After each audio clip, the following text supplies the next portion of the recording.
Hello, welcome back to Wounds into Light. Hey, we're going to do something a little different today. I have Kyle Gray's beautiful Raise Your Vibration deck here, and I'm just going to go through all the signs really fast. And I think this is the first one I've actually done all signs before, so we'll see how it flows, but it's just coming to me. I'm feeling creative, so we're just going to give it a bada ding, bada boom, and go with it, yeah? So what I'm going to do is I've been shuffling them for a little while, so now I'm just going to put them all out on the table like this. And then we will just go through the zodiac signs and we will figure it out and go through that way, yeah?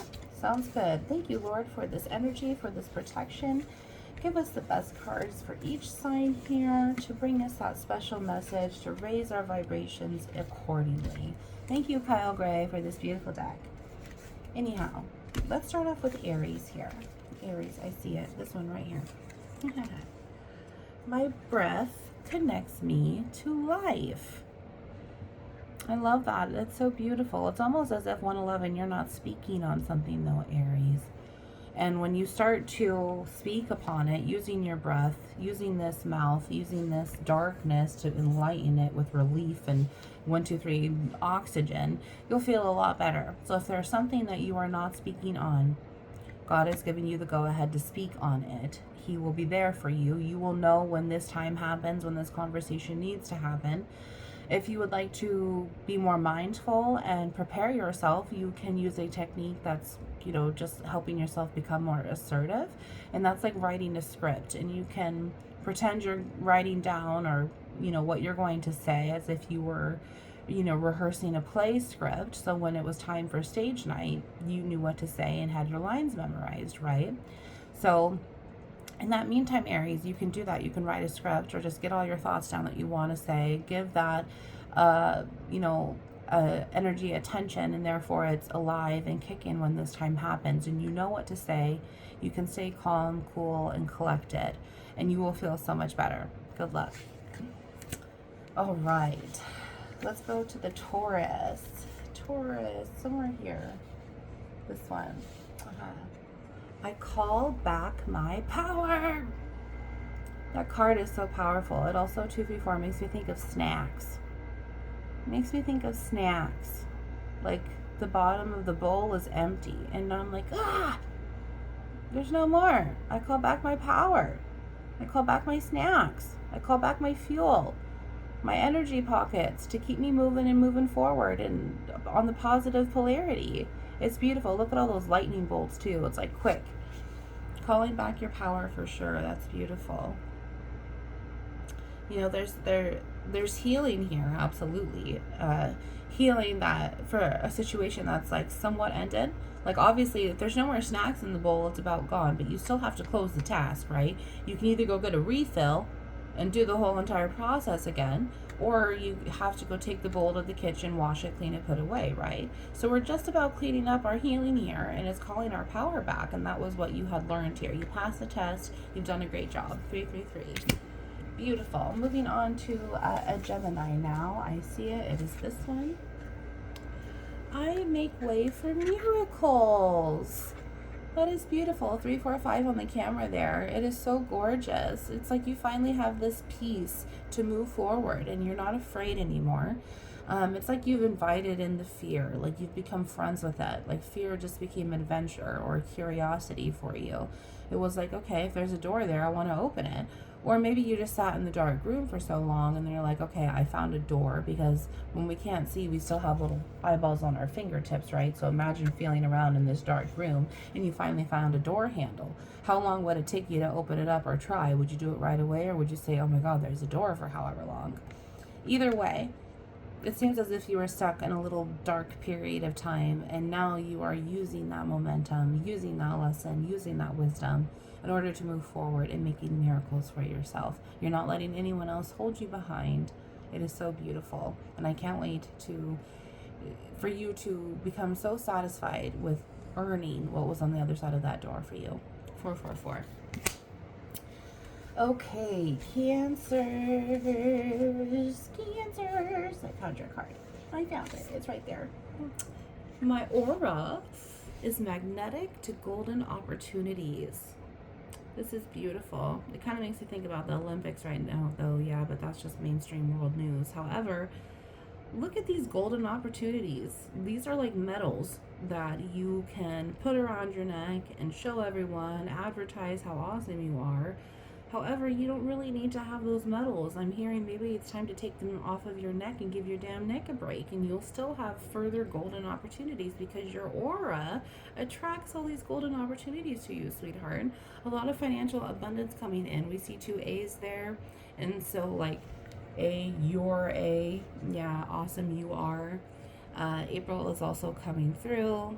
March, April time. These also look like, leprechaun gold at the end of the rainbow. So by March and April, you'll have an amazing opportunity that is golden that you attracted for yourself. So however you are working on yourself, Cancer, great job, because it's really going to pull off for you.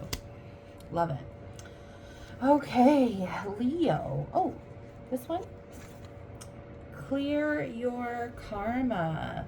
Look at how it's only one side of the justice scale. Like, let's not even include the other side of it. Let's just focus on the one side.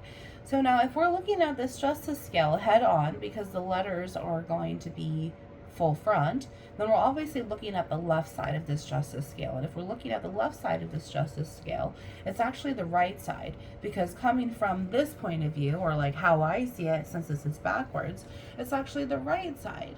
So we see where this could be a Leo feminine who is working on clearing their paternal karma. Very much father-daughter problems here.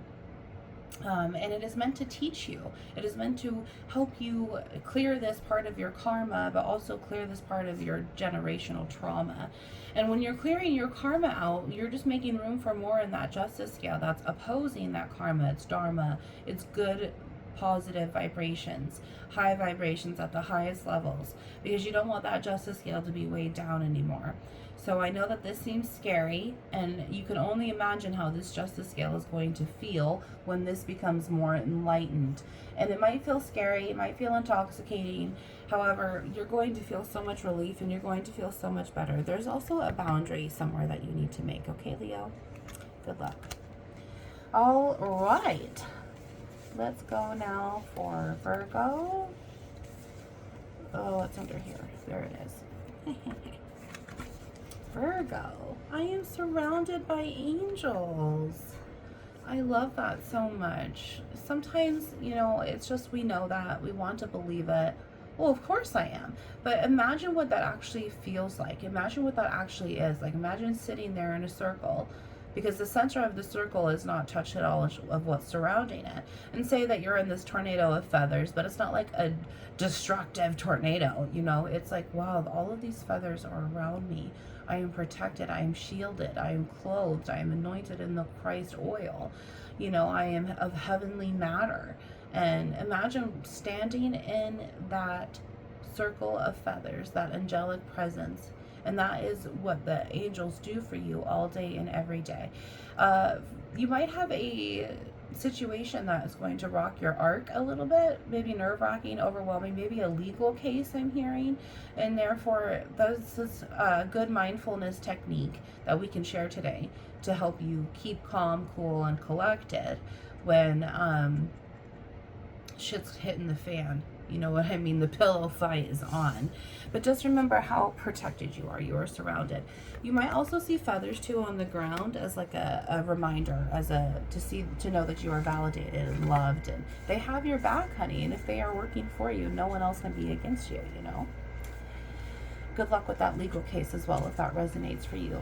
Libra now. Libra.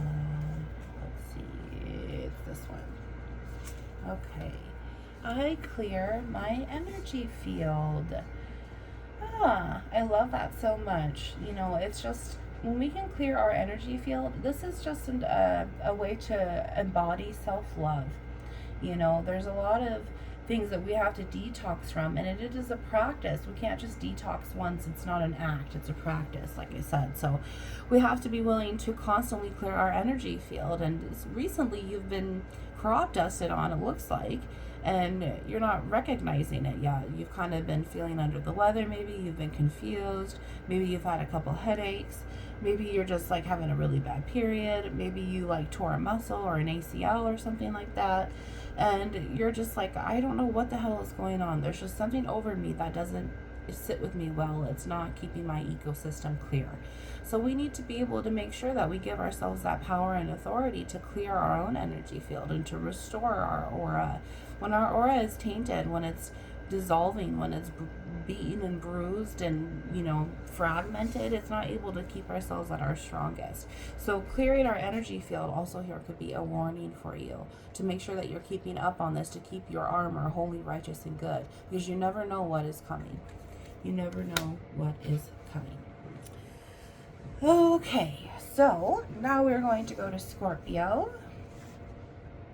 Scorpio energy here. Boom. Feeling fear is a call for love. Beautiful. If you were here earlier for the Gemini reading, which is just a few moments ago, we talked about feeling fear, and instead of being afraid of it, let's give it some adventure. Let's give it some curiosity. 1111 there on the camera. Let's give it some curiosity. And now here we are saying, let's give it some love. So we need to understand that when we feel afraid, when we feel triggered, when we feel like we're out of sorts and out of control, it is actually trying to teach us something, honey. I've actually started conditioning my own self that when I start having a temper tantrum over something, it's probably because I'm not learning from it and it's not agreeing with me, right? It's causing friction. My magnetism's all thrown off. My chemical structure is like error, error, error, because I'm not focusing on what I should be. And what I'm getting here is that you're not taking care of yourself in a way that you should be. You're not honoring yourself, Scorpio. There is something here that you haven't done to create a boundary or make a certain move forward to free yourself from that fear, to love yourself instead. It isn't fear and love. It's fear or love. And fear feels greater. It has a lower vibration, but love is the highest vibration. So what you're doing is you're allowing yourself the deepest, darkest pits instead of the highest elevated levels for yourself. So remember, it's one or the other. And when you get so sick and tired of this, that's when you'll go to this. Okay? And you can reach out. Let me know if you need help. Okay, Sagittarius. We are blowing through this. This is great. 12 minutes in. All right. Sagittarius. It's this one. I know. Okay. I see. Healing myself heals my lineage. I love that. Look at that beautiful tree. There's definitely a family tree there. We see that center stump as if it's you, that left and right side as our paternal branches and our maternal branches. And, oh, my stomach just tanked and it's hard for me to talk. I get this. God is saying sometimes we have to trim the tree branch from the stump. And sometimes we have to dislodge a root that we don't want to dislodge. But if we don't, it's only going to bring harm to our land. It's only going to bring devastation, bring forest fires and flooding. So we have to recognize when something is under threat. We have to recognize when our branches are no longer good, because if one part of our tree is rotting, then all parts of our trees are rotting. So there's definitely something here. Something has come to light too within the last, I would say, we see 3 here. So I would say, 3 months to 3 years, because it's a tree. 3 months to 3 years about one of your parents, if not both of your parents, and how there's things that are showing up in you that you see in them that the conditioning needs to be, revolved. Rewritten, recoded, reignited for this new enlightenment within this tree of life, restoring your own self to self photosynthesis is what's coming through here. I love it. There's also these vines and these flowers that have started to grow, so it's really like this is already something that you've noticed, you've been working on. And so I feel that this is also a confirmation for some of you, because it's just you're doing the right thing. You're doing great. Keep moving forward. All right, quick sip here. Now we are going to go to Capricorn. Capricorn. It's under here somewhere. This one. My high vibes heal the world. How beautiful. Look at it. It's like God giving the world a hug. We see our beautiful earth there that is very mistreated, but it is those that are like us who can help heal the world. Our light, our vibes, our own inner chakra systems that are devoutedly loved and honored. We set that example of high vibrations, and when we go somewhere and then we leave that same empowerment wherever we go, it's just so beautiful. It's like you leave a hug wherever you go. 20 minutes later, 20 hours later, people are still talking about your hugs, your vibes, your energy, your vibration. And it's almost as if like this was so dark before. Like you've really done some changes in your life here. We see 7 chakras, 7 rings, as if it's Saturn here. In this last Saturn retrograde, God has changed your perspective on many things, and love has started. Enlightenment has started. I also see how you're seeing things differently, and you're starting to awaken a bit. And there's also family interactions here where you've started to see different, and the more boundaries that you've made within your families, your brothers, your cousins, uncles, whatever, sisters, aunts, just whatever type of family situation this is, the more that you stay away from it, the higher you're vibing. The higher you're vibing, my friend. So that should just be confirmation for you. Keep yourself holy, righteous, and good, and high vibing. It's going to be such a beneficial payoff for you. All right, Aquarius. This one here. Believing is seen. So beautiful. I love it. It's like a telescope, yeah, but it's also like a new moon. There's plenty of stars there, and if the stars were made to worship, so will we. So it's just beautiful. It's like you've been shown things recently where you have to believe now. Like I saw it happen, and no one's gonna believe me, but I believe it because I saw it. And when you love Christ, when you have all the glory of God, there are several of us who know this, where it's like, I know, I have to believe you that you saw that, because I've seen crazy things too that no one would believe me. And so there's very much just this, like, the seal is coming off the bottle, the champagne is starting to pour out, you're really starting to have this self-joy and self-faith, and you're like loving what the eyes that you have now for God, because you're wishing to see things. You're not just existing, using your eyes to get from point A to point B. You're actually choosing to use your eyes for a different purpose now, and it has been so enlightening for you, so fun. I just feel so much celebration here. So I hope, Aquarius, that this really brings you closer to God, and you continue to choose to see. You could continue to choose to wish to see. It is beautiful. I love it. Telescope 2 also brings in this third eye, which I want to say really fast, and there's third eye activations here for you. And I'm kind of picking up eclipse vibes there as well. So beautiful. Okay. Last card, y'all. Pisces energy here. It's under here. This one. Okay, Pisces energy. See this from a higher perspective. Okay, honey. So where there's peaks, there's valleys. But where there's valleys, there's not really peaks. So, it's like, what are you not seeing? What is the full sunlight, full wisdom, knowledge, power, perception showing you, but you haven't looked at it yet? And usually when this happens, Pisces, it's because we're not taking the time to sit still and be calm and focus and look at every single matter that's on the map here. So it's time to take a break. It's time to not focus on it. It's time to go treat yourself, time to go read a book, time to go take your mind off of it, and then come back with fresh eyes and see what you can see differently. I'm sure you will see it. I know you will see it, because God says you need to. Go take a break, come back, and I will show it to you again, and you will then see it. And when you see it, it's going to be like a light bulb. It's going to be like a light bulb. Awesome. Thank you so much, you guys, for being here for this Wounds into Light. Kyle Gray's Raise Your Vibrations, All Signs Collective. And I hope that this was helpful for you. Reach out if you need anything. Let me know. Love you. Bye.